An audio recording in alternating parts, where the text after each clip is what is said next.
Всем привет, мои дорогие, вы на канале Сладкий Мастер. Сегодня готовлю очень простой и очень вкусный кето-тортик Белочка. Торт отлично подходит для всех, кто следит за своим здоровьем и избегает резких скачков сахара в крови с дальнейшей инсулиновой реакцией на глюкозу. Сочетание безопасных для здоровья продуктов и отменный вкус с приятным послевкусием замечательно гармонирует в данном тортике и делает его весьма привлекательным даже для тех, кто соблюдает диету с ограничением калорий. Готовлю торт Белочка, когда хочется чего-то нежного и ароматного, но при этом оставаться в форме и не набирать лишний вес. Рецепт стабильный и доступный, ведь вы готовите на канале Сладкий Мастер, а потому давайте просто возьмем и сделаем его. Десерт адаптирован для людей с диагнозом сахарный диабет, так как вместо сахара у меня органический подсластитель эритритол. Вместо эритритола вы можете использовать иной, не содержащий углеводы подсластитель. В яйца добавляю подсластитель и ванилин. Взбиваю на высоких оборотах миксер до получения пышной светлой массы. Рекомендую взбивать не менее 3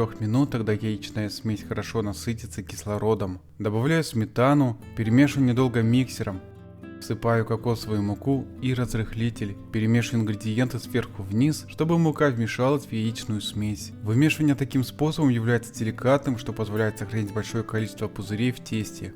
Выливаю кокосовое тесто в форму для выпекания с предварительно выстеленной пекарской бумагой со смазанными бортами сливочным маслом. Убираю формы с тестом в разогретую до 160 градусов духовку на 30 минут. В блендер всыпаю подсластитель и ванилин. Пробиваю до мелкого помола, как мука. Добавляю пробитый подсластитель в холодные сливки. Взбиваю на средних оборотах миксера до получения стабильного сливочного крема. Друзья, а как правильно взбить сливки, вы можете посмотреть, пройдя по ссылке, которую я оставил в описании под этим видео.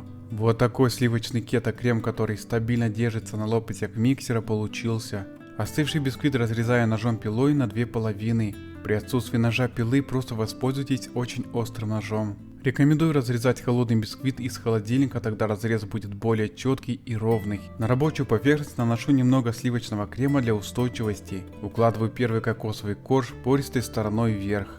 Сверху на корж наношу сливочный крем с использованием мягкой силиконовой лопатки. Стараюсь равномерно распределить крем по всей поверхности выпечки. Обсыпаю крем половиной кедровых орешков, закрываю начинку вторым коржом пористой стороной вверх. Подравниваю руками и немного вдавливаю верхний корж, чтобы зафиксировать торт. Наношу и равномерно распределяю крем силиконовой лопаткой, начиная с боку торта. Выкладываю крем на поверхность торта, осторожно разглаживая лопаткой.